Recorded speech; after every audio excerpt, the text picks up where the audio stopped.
Sports. After a run in the state tournament just last year, St. John's had to wipe their slate clean and start fresh. Losing all 5 of their starters to graduation is a big void to fill, but that was not the only topic amidst the Blue Jays offseason. I caught up with the boys in Delphus to talk about their season so far. The boys basketball team at Delphus St. John's is off to another good start. Their only 2 losses come against undefeated teams. To be 5-2 and with a quality win last night against Van Wert, and, our guys are confident, and they should be. They're playing good basketball and doing a lot of good things, and right now we're learning why we're winning, and that's a good thing. It feels great, honestly, but we're young, so it's going to be tougher, but we're doing really good right now, and I think we're going to be all right. Last season, the Blue Jays returned to the regional finals for the second time in the past 3 years. Sometimes at a small school, with that success, you tend to graduate some good players and a good group of seniors, and that's what we did last year, whereas we graduated all 5 of our starters. Looking into this year, we have 2 letter winners from that team that had won 20 games and played in the regional finals. Filling the shoes of 5 starters is tough, but that was not the only thing on the minds of the Blue Jays. I had a craniotomy, which is brain surgery, in which there was a benign tumor the size of a golf ball that was removed on October the 14th. And, I was out of basketball and out of school for about 7 weeks. But after a successful surgery and healthy recovery, Coach Elwer was able to return to the sidelines without missing a single game. I was fortunately released the Tuesday before we played Crestview. So they allowed me to be on the sidelines, and I went to school that next day on that Wednesday. And the timing kind of worked out, I guess, not perfect, but for me to be on our guys. One of my goals when I met with our guys to give them the news when I found out was to be on the sidelines that first night, and it worked out that way. And thanks to a lot of people that helped us through the situation, and I was glad to be on the sideline with our guys. We want to win a lot more for Coach Elwer. We want to go give us our hardest every day, and as long as he gives us that in return, we're 100%.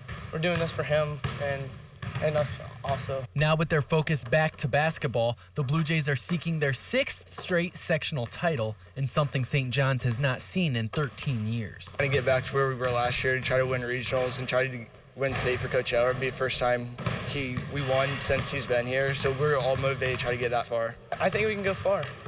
I mean, we're gonna have to do a lot, but so far we're getting there. Yeah. In Delphus, John Rawlings, Your News Now Sports.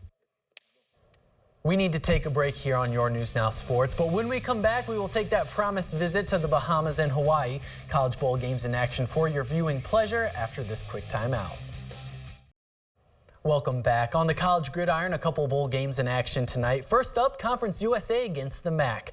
Middle Tennessee with a 2-4 record in bowl games. Western Michigan, on the other hand, still searching for their first victory in their 7th appearance. On the opening drive, Middle Tennessee's Brent Stockstill pitching to Richie James. No one is catching him. The freshman taking it 46 yards to the house. Middle Tennessee up early 7-0. Into the 3rd quarter on 4th and 1, Jamari Bogan, what a day he had. 19 carries for 215 yards and 4 touchdowns. That one for 46.